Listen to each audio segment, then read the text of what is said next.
who holds the chair of Media Theory and Cultural History at the University of Passau since 2020. She was previously Professor of Media Studies and Digital Technologies at the University of Siegen, Professor and Head of the Institute for Media Studies at Albert Ludwig University of Freiburg, and Professor of Cultural Aesthetics at Humboldt University of Berlin.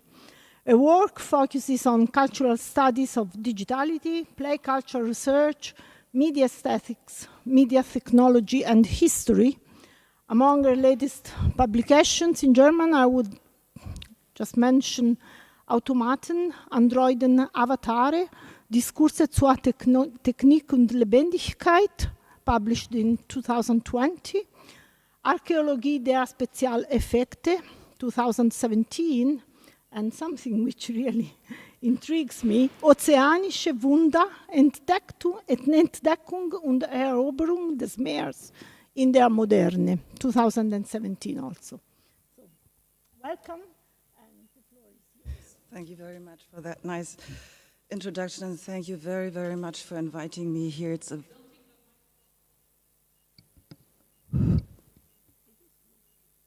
I think it's a very great honor to speak here. So, can you hear? Well, use this one.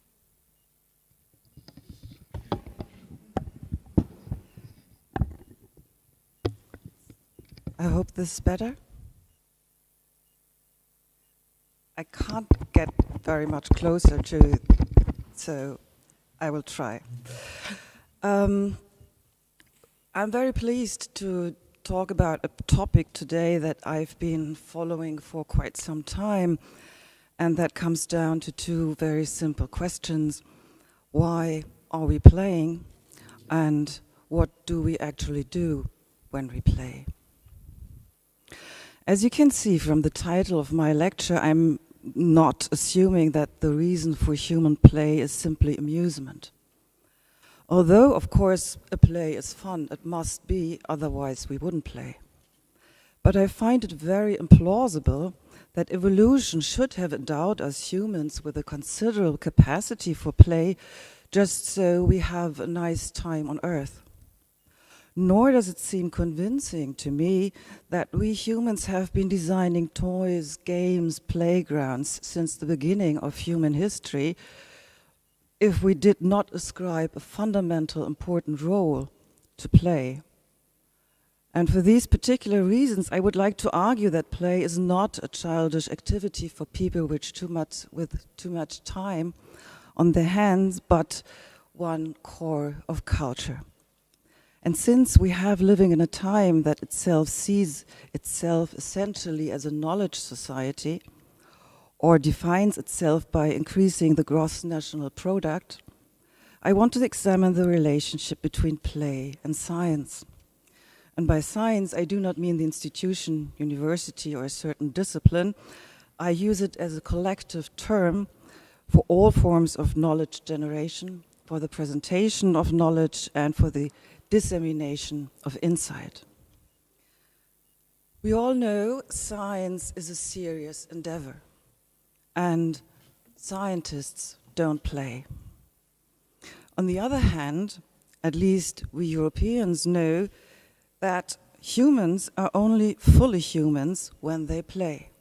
Der Mensch ist nur da ganz Mensch, wo spielt.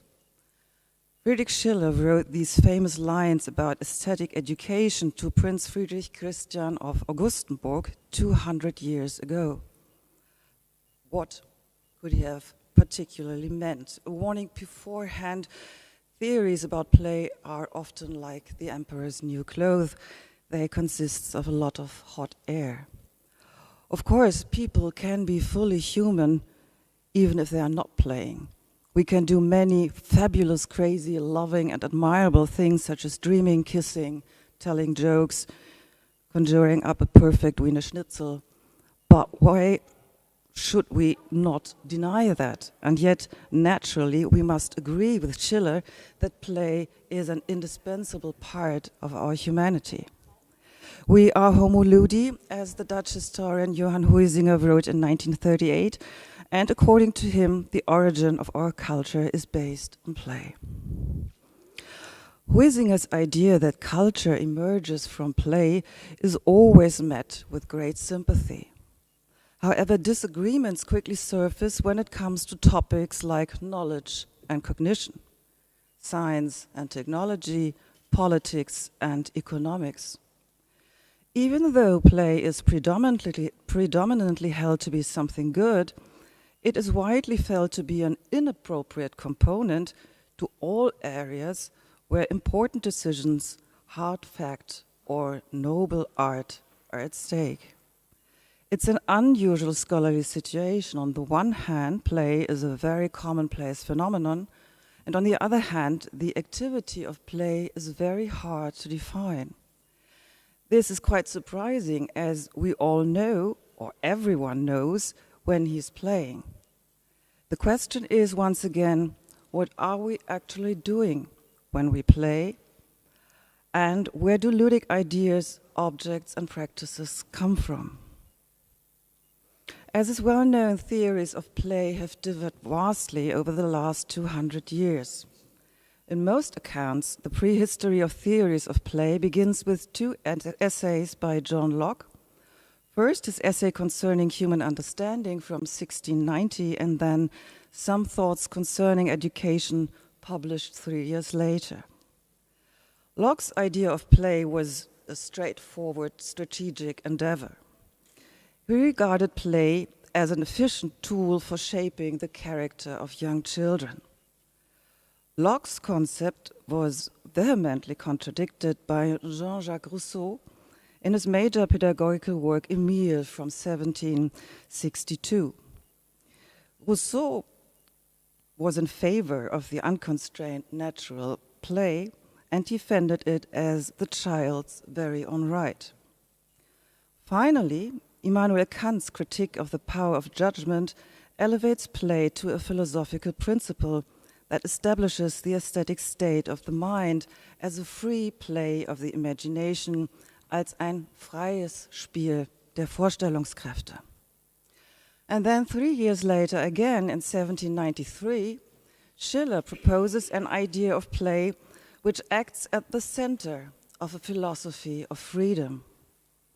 In his aforementioned letters on the aesthetic education of man, he elevates play to a systematic concept for the first time in Western history.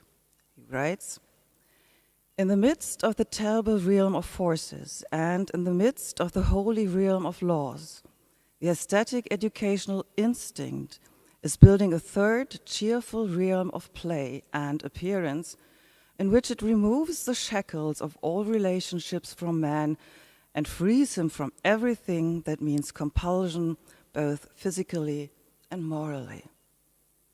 Mitten im furchtbaren Reich der Kräfte und mitten in dem heiligen Reich der Gesetze baut der ästhetische Bildungstrieb unvermerkt an einem dritten fröhlichen Reiche des Spiels und des Scheins, worin er dem Menschen die Fesseln aller Verhältnisse abnimmt und ihn von allem, was Zwang heißt, sowohl im physischen als im moralischen entbindet. The central point is, with Schiller, play becomes an aesthetic ideal of productivity. Play's purpose is to lead people from the tough conditions of everyday labor to their natural, harmonious being. And this sounds very attractive, but it implies a serious problem. We all know Schiller's attractive and alluring slogan, "For to speak out once for all, man only plays when in the full meaning of the word, he is a man, and he is only completely a man when he plays." Der Mensch spielt nur, wo in voller Bedeutung des Wortes Mensch ist, und ist nur da ganz Mensch, wo spielt. Well, as you know, Schiller's idea became very successful during the 19th century. It allowed pedagogical interests already formulated by Locke to functionalize play for its motivational moments and give dull hours of practice and learning an appealing touch. The result was considerable regimentation, functionalizing and foreshortening of children's play activities on the one hand, and on the other hand, a far-reaching universalization and idealization of play took place.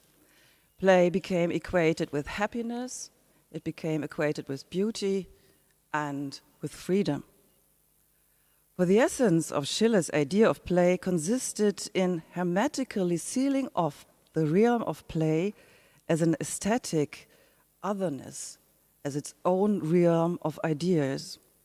Therefore, play needed to be pure, play needed to be innocent, and it had to be saved from contamination by profane reality. But proclaiming play as an exceptional region of the imagination has its price. It went hand in hand with the exclusion of play from all serious contexts of life, and as a result, poets such as Jean-Paul, Novalis, Heinrich von Kleist, educators and philosophers as Friedrich Fröbel, Friedrich Schleiermacher, Friedrich Schlegel declared play to be the central moment of the artistic and poetic process. Thus, the concept of play was linked to a development that was about to change the social status of all of the arts. Life is serious, art is serene, Schiller's Wallenstein says. And from now on, playful activities and works of art that did not correspond to this sereneness were perceived as aberrations and cultural decay. In summary, I would like to state that around 1800, a modern understanding of play came up, which oscillated between idealization on the one hand and a vast set of regulations and expectations on the other. At the same time, concepts of play spread to many subjects in the academic field, to sociology, psychoanalysis, psychology, ethnology, anthropology, cybernetics, business studies. The list is not complete. And surprisingly, the majority of these theories of play are peculiarly distant from actual play phenomena. They all hardly deal with the concrete acts or objects of playing in their time, but they rather try to formalize play into a model for something else. A cognitive model, a model for teaching, a model for therapy, a model for decision-making. And from a historical distance, this development raises a couple of questions. One would like to know which factors promoted the virulence of the concept of play and shaped its specific career. One of the most striking developments in the history of play is the disintegration of a uniform culture of play. The separation begins in the 17th century and gradually leads to a divide into two completely different worlds, a play culture of children and a play culture of adults. Also significant and well-researched is the gradual division of the everyday world into the predominant sphere of work and the subordinate sphere of leisure. The latter led to the establishment of sports and mass culture in the second half of the 19th century. By contrast, only very little can be found about everyday playful pleasures and amusements of that time, for example, on toys and automata, on playgrounds and fairgrounds, on optical illusions and the playful use of new media. No play theory mentions all these objects and activities. Instead, one encounters quite scattered studies on a very selective choice of play types. One reads about rituals and customs of exotic cultures, about surrealist ideas on art and play, theories of performance and theater metaphors, cultural critique of gambling addiction, folkloristic collections of children's toys, sociological interpretations of role-playing in everyday life. The extensive literature on sport is separated out as an independent discipline and is not usually addressed as a part of play studies. Only the success story of the computer and its digital games has changed this lately. The so-called game studies have formed an independent research direction over the last 20 years and established a fruitful international discourse. Nevertheless, despite the boom in game theory and the great interest in digital games, I still think that play and playing are not part of the scientific process in accordance to their cultural significance. When play does come into the scientific focus, then only as a regulated event be it on the sports field, on the gambling table, or as a computer game.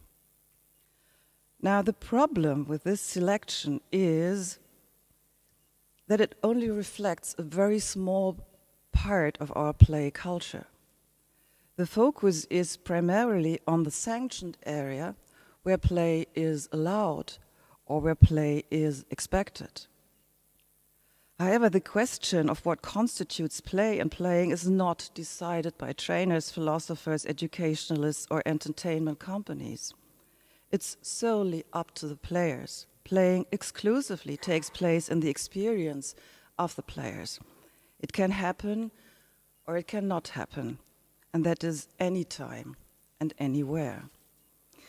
In this context, the English distinction between game and play is very useful. The fact that there are two terms indicates that there are many, many playful activities or incidents which are not games. Whereas play refers to the intensity or expressiveness of ludic behavior, its wit, if you will, and its inclination to folly, games simply denote an institutionalized structure in which play can but does not have to unfold. And the fact that games and not play are the most frequent object of investigation in modern research reflects the dominance of the observer perspective. Because unlike play, games can be negotiated without reference to the players, their perceptions, expressions, experiences, and passions. And moreover, games, in contrast to play, can be operationalized as an ideal scientific bureaucratic principle, difference and function, field and rule, on and off. Games are essentially characterized by the fact that they regulate ambiguity, spontaneity, and flexibility, which is precisely what play thrives, out of a situation. The American anthropologist Helen Schwartzman therefore suspects that games are possibly the last place where one could find out what play actually is. It is a widespread modern assumption that play can be defined by the concepts of boundary and rule. The conviction that all forms of play should have fixed boundaries, fixed times, fixed rules, however, stems from a bourgeois capitalist ideology of play that dictates the forms in which play is allowed to happen. The modern horror of the possibility that play could occur anytime or anywhere is most notable. However, the ambivalent or fearful attitude towards playing is not necessarily a sign of modernity. I must admit many cultures are concerned about ludic performances, and prohibitions against games are probably as old as games themselves. But the modern problem with play has a unique scope, I would argue. Its essential claim is that play is defined by what is it not, namely the seriousness of life. At first, this sounds quite reasonable. Play can not only happen anytime and anywhere, it can also not happen. The crucial insight seems to be that not everything is play. But why does this appear to so many scholars as groundbreaking? Undeniably, play is different from many other things we do in our lives, but that applies to almost everything we don't do all the time. Diving, eating, painting, talking, driving. No one would ever think of describing all these activities in terms of the contrast to their not occurrence, to not diving, not eating, not driving, and so on. Take the example of eating. The fact that we have to eat permeates our whole lives. Our entire culture, with its daily routines, rituals, economies, etc., is molded by our need to eat. However, it would seem completely absurd to describe culinary culture by the difference between eating and not eating in the sense of a guiding epistemological principle. Nevertheless, it is clear to everyone that eating is different from dancing, singing, or sleeping. Modern society, however, does not seem to trust players with such judgment. Our whole life is interwoven with play. Everyone has to play. There is hardly anything, however, that modernity feels so uncomfortable with than this interweaving of the playful into all cultural activities. For some 2 centuries, the cultural formative status of play has been reduced to a purely oppositional role. This is a unique strategy of discrimination, which not only determines where play is unwanted, namely among serious things like work or anything that is called reality. Moreover, from this juxtaposition, it is clear, and this is the decisive point, that play cannot be understood by itself. According to this view, play is not only different from other things, but a categorical exception, a fundamental otherness that does not belong to what really constitutes life. It can only appear in the cosmos of cultural truth through what it is not work, not everyday, not serious. I don't want to be misunderstood. Of course, play is different from many things, but there's no scientific routine to describe a phenomenon in terms of what it is not. No one would think of describing Plato as being not Aristoteles, Goethe as not being Shakespeare, Edgar Degas as not being Picasso. In the best case, such oppositions are trivial. But strangely, hardly anyone seems to notice this. It rather seems to be an extraordinary insight for game researchers that in games one always just pretends as if. And I've often written this myself. I was so glad to have at least one descriptive thread in respect to the Protean character of play. But the longer one studies play phenomena, the more the question arises if this is really a decisive thing we have discovered which no one has seen before. Who would deny that you can only kill a dragon in a game and not on the Champs-Élysées? In the same way, however, you can only dash over the Seine on the back of a galloping black metal horse, and of course the metal horse construction storms along and not you. Whom or what are you trying to calm down with such descriptions? I must say it's not easy to say goodbye to these and other oppositions. Let's take the example of mimesis in play, of pretending as if. The idea of play as mimesis is based on a clear separation between a world of play in which things are imitated and a real world in which the imitation refers. And strictly speaking, then, in play, things only can happen which also exist in the real outside world. Or the other way around, play activities can only be understood in reference to their real life equivalents in the true, genuine world. Such an understanding of play is difficult, and the problem is that play activities are reduced to the status of a replacement. Playful behavior thus becomes nothing other than a dietary medium, a risk-free zone, a surrogate, like, for example, a vegetarian salmon. Such a view necessarily requires making a sharp distinction between a real salmon and a fake salmon. It leads to the belief that the essence of play creates substitutes or signs for something else. It becomes even more difficult by the widespread assumption that this claim would suit all occurrences of play. As a result, from now on, every kind of playing can only be viewed as an inauthentic event, which in fact means or refers to something else. And this something else is the real thing, the true vision, the most authentic. And that is why we know that a girl who plays with building blocks, in fact, wants to be an architect. That's why we fear a first-person shooter player. He would prefer to kill other people. And that's why we ask ourselves why people watch American football, as, in fact, every American football match is a disguised celebration of the successful colonization of North America.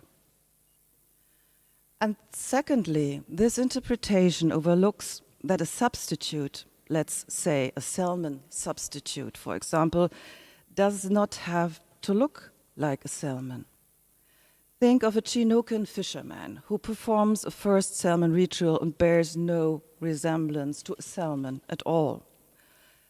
Of course, there must be salmon so people can play salmon, but this is trivial. What is not trivial is that the performance, that is, the show playing salmon, creates a new independent aesthetic experience. We encounter a new aesthetic figure, which has a meaning in itself. We know nothing about what it is like to be a salmon, nor does the performer. But the performer invents a salmon performance. He displays what he thinks being a salmon is all about. In play, we experience what a salmon is for us. To put it another way, doubtlessly, play situations are excellently suited for learning, as forms of therapy, as simulation models. However, it would be wrong to see the punchline of play in being a reference, a replacement, a placeholder for something else. You would then reduce all play phenomena to the status of a signifier, a representative, an inauthentic or second-order reality. And moreover, there are two characteristics of play that could never be recognized from that angle: its extraordinary productivity and intensity on the one hand, and its transformative potential on the other.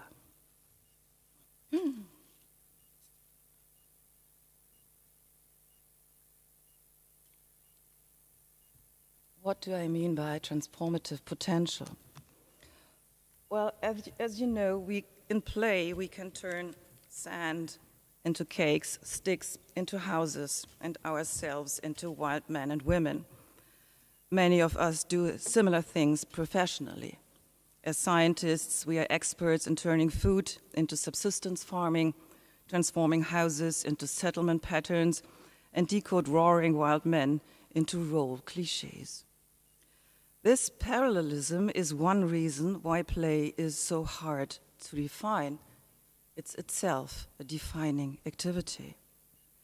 And this goes hand in hand with the cultural productive ability to play, to create new models of and for something.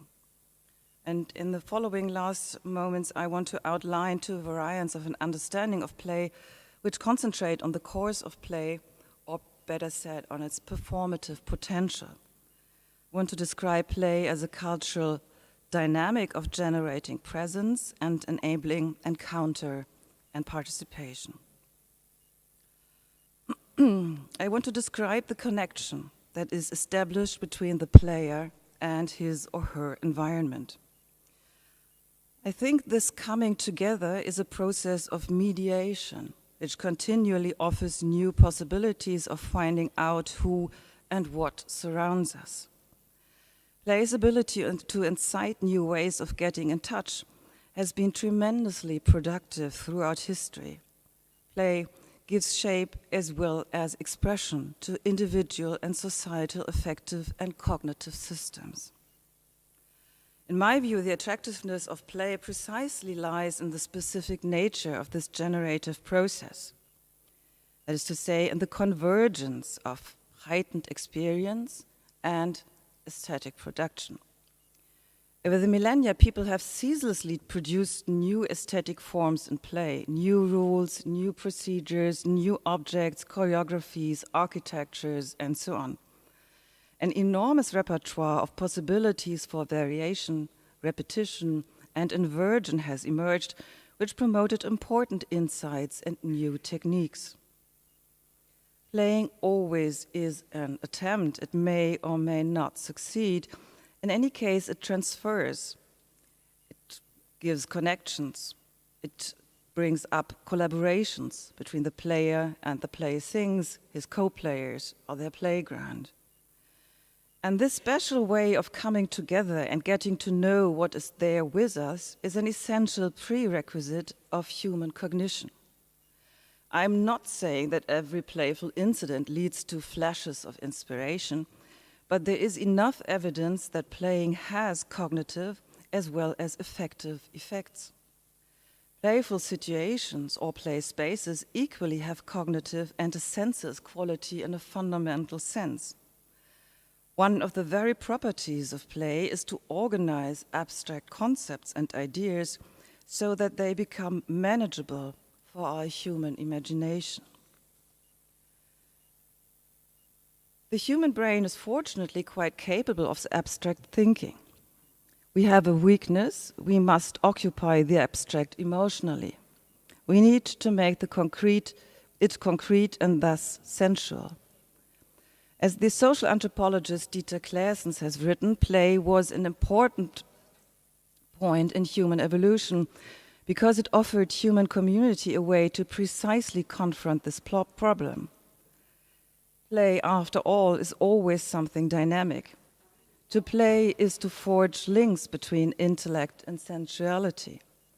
To play is to build speculative bridges between mind and matter. What we encounter in play is recognized in a vital way.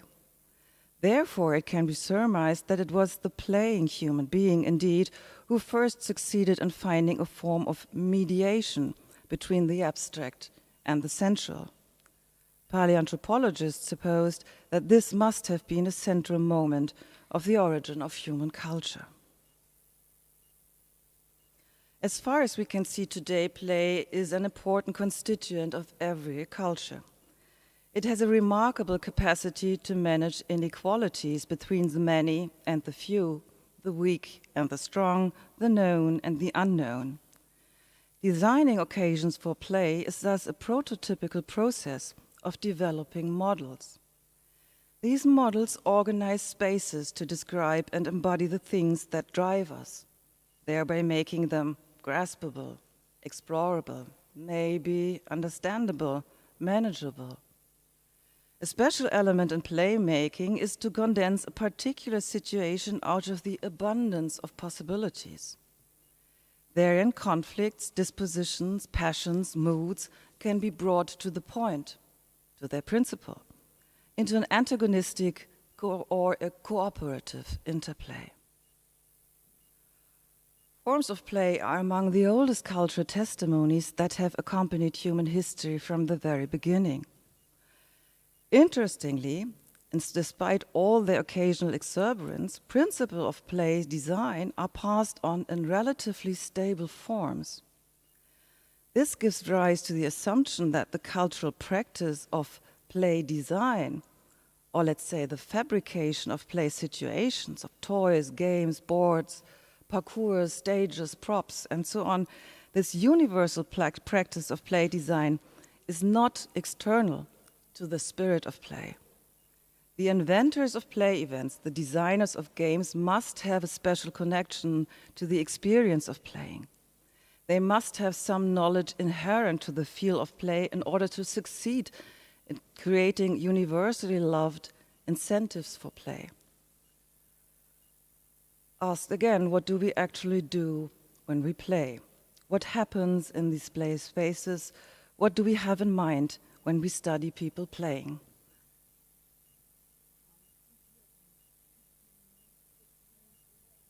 Okay. If we try to work out these questions from the back, we must recognize a methodological disadvantage. The problem is that in historical research, you can only deal with the leftovers of playful events.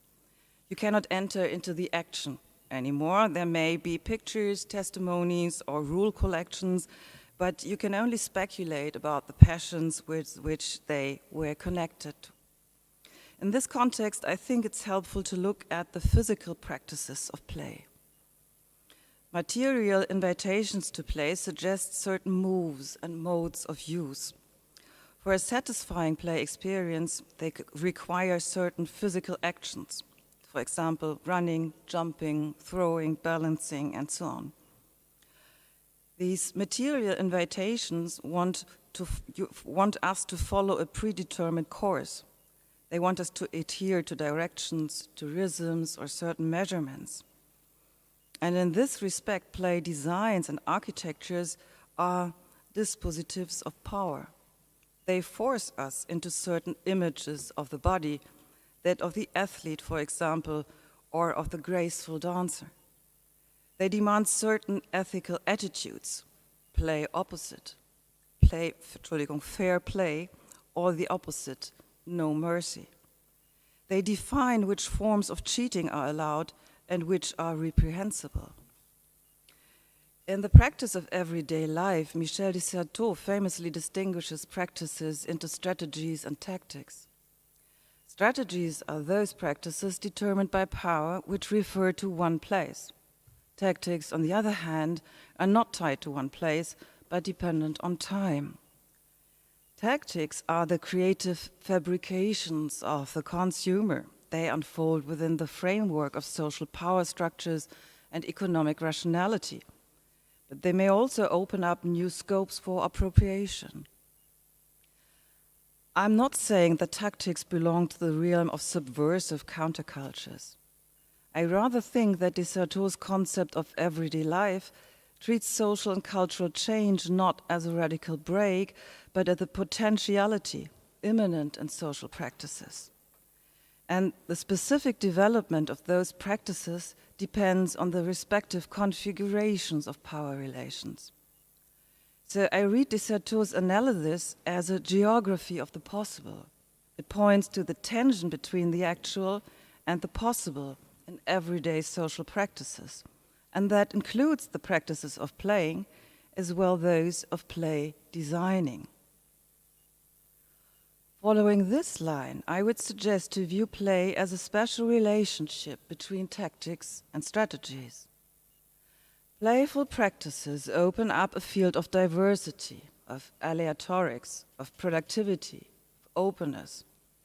In analogy to Certeau's understanding of strategies, invitations to play, that is, play objects, game architecture, sets of rules, and so on, can be understood as practices determined by power. The actual course of the play, the way players experience it, then depends on the player's tactics. It's the tactics which have the potential to evade or to work around the dispositives of power and create new lines of flight. Strategies and tactics do not oppose each other. The prefigurative strategies of physical control and spatial organization meet with tactics of ambivalence and the non-identical. Thus, incentives to play or playgrounds always offer two sides of the medal: seduction and exclusion, refinement and perversion, reservation, limitation, and discipline. The player's path certainly is in a way determined, but without him, every playing field is the dead arena.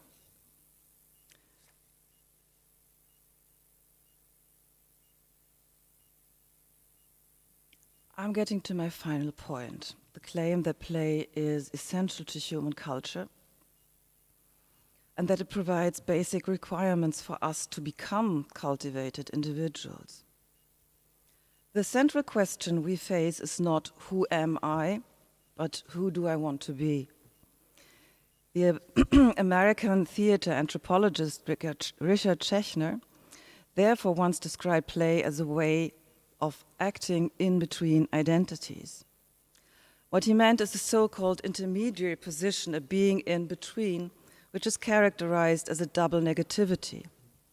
I give you an example. Let's say I'm playing a unicorn. In Schechner's words, I would be not me because I'm playing a unicorn.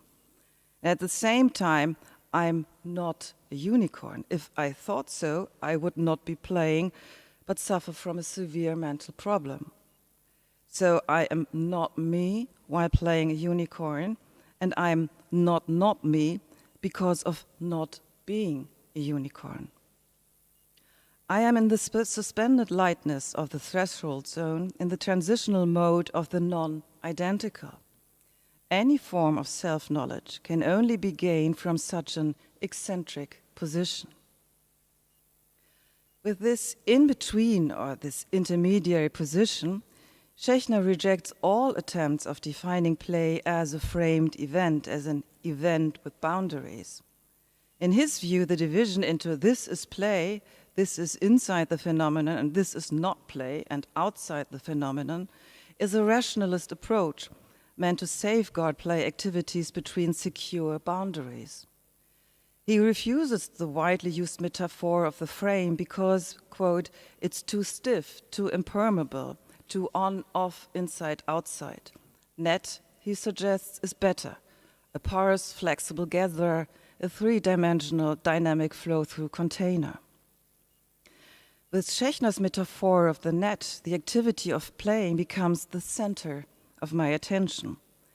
Being in play now appears as the unfolding of a multiply interwoven web of both intrinsic and extrinsic relations.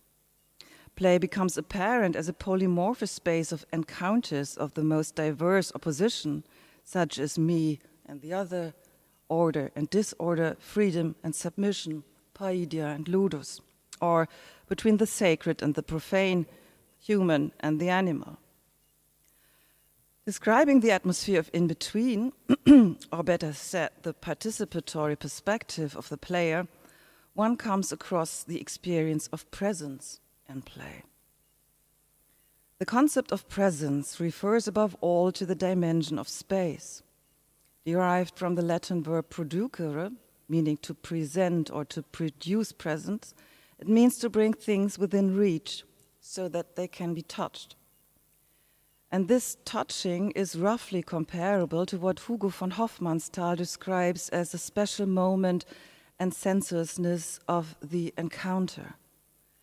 At no moment is the sensual so close to the spiritual so central as in the encounter. At this moment, everything is possible. Everything is in flux, everything diffused. Here is the deer-like, the bird-like, the animalistic, the angel pure, the divine.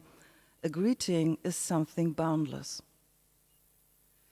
Whereas touch implies an embodiment in space, the encounter is an event and thus a phenomenon in time. Taken together, embodiment and a time-bound nature, we arrive at the concept of performance. In a playful performance, something absent or in principle inaccessible, like strolling around with unicorns, is made available as an experience.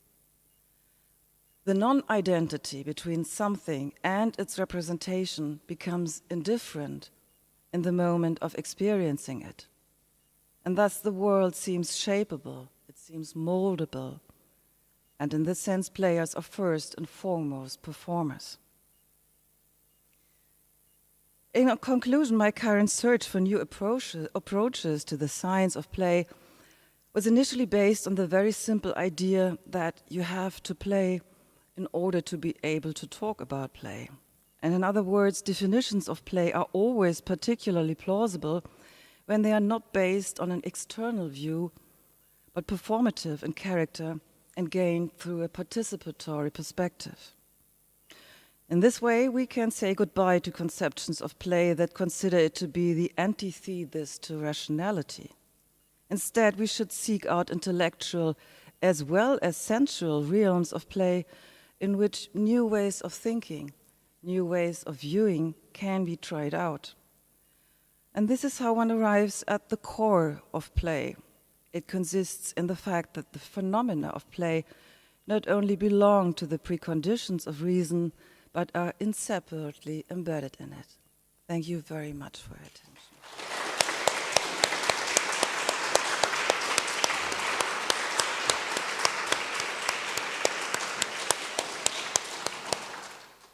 So, thank you very much, Professor Adamowsky. I think we have time for a couple of questions before the parallel session starts. So, Richard. Thank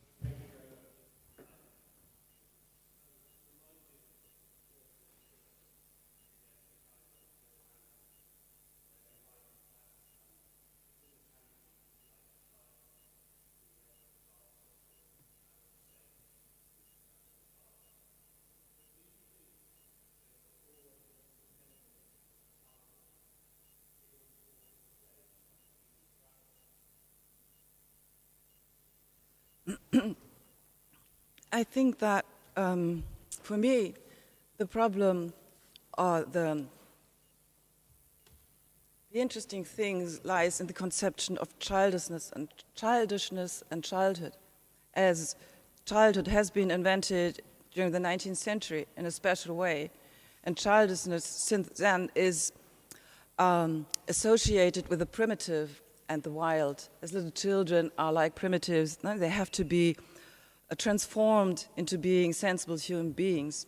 So most of the texts which treat the artist as someone who has still preserved something childish means, what does that mean? Does it mean the primitive, the unruly, the uncivilized, or does it really mean playing like a child?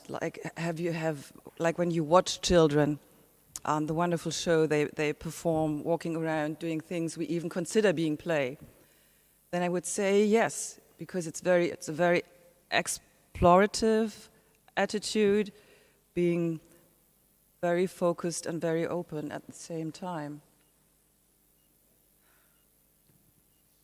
Thank you for the lecture. It was very interesting. About the dialectic you were talking about between this is play and this is not play, with the example of the unicorn, do you have some insight about the necessity of, the recent necessity, I would say, of introducing play everywhere, like in spaces in which used to exclude them, just like now in the workplace, you have, if you want to have a corporate spirit, you need to play games together, or even the teaching we are doing at the university, we have to include some form of games, and there is this tendency to put the games everywhere, like everything has to become sort of game to make it more pleasant. I don't know.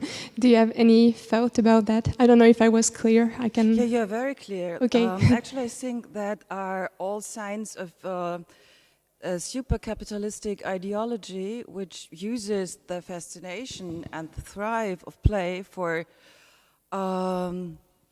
educating us, disciplining, putting us where they want us to have, being creative, not questioning too much because everything is so wonderful and so playful, increasing our productivity, not thinking about being critical. Maybe he earns more than I do, why? Just forget those serious questions, just play. So it's this nudging, this gamification approaches, which you find all over our culture right now, and it's always not making you happy or free, but it's all about earning more money.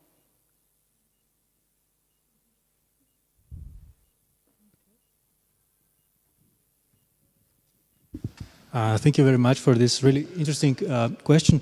Maybe I would like maybe if you can a bit clarify. There's the reduced idea of play in Helsinki. And also, Calvois says that ludus basically disciplines paideia.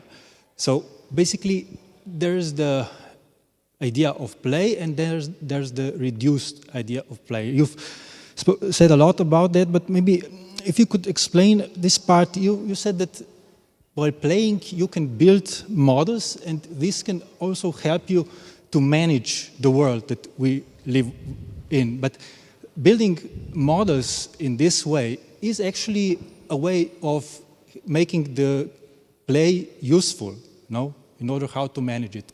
So can you say, where do you see the border between the the play in its genuine idea and the reduced idea of play?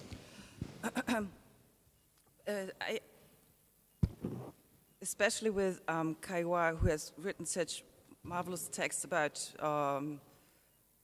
the octopus and mimesis and so on, I'm a bit disappointed by his theory on play, even though I find the categories very convincing. But like Huizinga says, play is unproductive. And I'm referring to the cultural history of play events, toys, architectures, arenas, rules, and so on. So I want to point out to this productivity, and I want to make a distinction between playing and inventing play or play objects, games, toys. So what I, as a cultural historian, observe is that human history is full of inventing games or toys, and there is a lot of energy has been spent on doing that. So play games cannot be something trivial, something not serious, something unimportant. This wouldn't make sense. And of course, when we invent games, you can interpret many games as bringing things down to the point. It's about who is the best, getting a winner. It's about luck, who is chosen by God. It's about being someone else. So very, very fundamental, basic questions. And then, yes, you can utilize, you can functionalize every game, and humans do that, obviously. But this, I doubt that this is the essence of the experience of playing. I'm not quite, I haven't really answered your question, but I've tried. Sorry, I think this is the last question, and then we close. With regard to what we have been just discussing, I have an interesting example from Maya culture. Mayas didn't know will in their practical life, but there exists a toy with wheels. So this is just a kind of a very telling example of the importance of play. Thank you very much.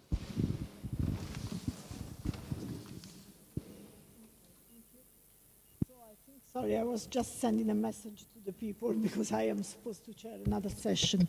So I think we can close it here because we should start the others. Thank you very much once again for this interesting lecture. And I'll see you around in the next couple of days. Thank you very much. Thank you very much. Thank you. Thank you very much for sharing that. You're welcome. I couldn't do much.